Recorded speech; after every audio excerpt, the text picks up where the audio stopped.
ಇವತ್ತಿನವರಲ್ಲಿ ಪ್ರಥಮ PUC ರಾಜ್ಯಶಾಸ್ತ್ರ ಅಥವಾ political science model question paper ಯಾವ ರೀತಿ ಒಳಗೊಂಡಿದೆ ಮಾಹಿತಿ ತಿಳಿಸಿಕೊಡ್ತೀನಿ. ಸೊ ಎಲ್ಲರೂ ವಿಡಿಯೋ ಪೂರ್ತಿಯಾಗಿ ನೋಡಿಕೊಳ್ಳಿ, ಸರಿಯಾದ ಮಾಹಿತಿಯನ್ನು ಪಡೆದುಕೊಳ್ಳಿ. ಆಲ್ರೆಡಿ ನಿಮ್ಮ ಸ್ಕ್ರೀನ್ ಮೇಲೆ ನೋಡಬಹುದು ಪ್ರಥಮ PUC ರಾಜ್ಯಶಾಸ್ತ್ರ ಅಥವಾ political science model question paper. Roman ಸಂಖ್ಯೆ 1ರಲ್ಲಿ ಬಹು ಆಯ್ಕೆ ಪ್ರಶ್ನೆಗಳು. ಮೊದಲನೇ ಪ್ರಶ್ನೆ, ಅರಿಸ್ಟಾಟಲ್ ಅವರ ರಚಿಸಿದ ಕೃತಿ the Politics, the Republic, the Prince, the Republica. ಇದರ ಉತ್ತರ ದಿ ಪಾಲಿಟಿಕ್ಸ್.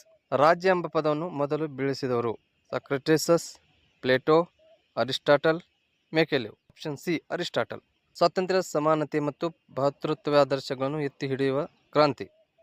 ಅಮೆರಿಕ ಕ್ರಾಂತಿ, ಫ್ರಾನ್ಸ್ ಕ್ರಾಂತಿ, ಔದ್ಯೋಗಿಕ ಕ್ರಾಂತಿ, ಮಿಲಿಟರಿ ಕ್ರಾಂತಿ. ನೆಕ್ಸ್ಟ್ ಪ್ರಶ್ನೆ, ಫೆಡರೇಷನ್ ಮೂಲ ಪದ. ಈ ಕೆಳಗಿನ ಚಿತ್ರವನ್ನು ಗುರುತಿಸಿ ಮತ್ತು ಸರಿಯಾದ ಉತ್ತರವನ್ನು ಸೂಚಿಸಿ.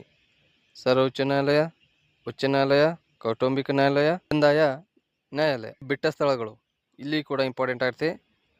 ಅವರು ಹೇಳಿದಂತೆ ಒಂದು ರಾಜ್ಯ ಜನಸಂಖ್ಯೆ ಎಂಬುದು ಸ್ವಾತಂತ್ರ್ಯದ ಮೂಲ ಪದವಾಗಿದೆ.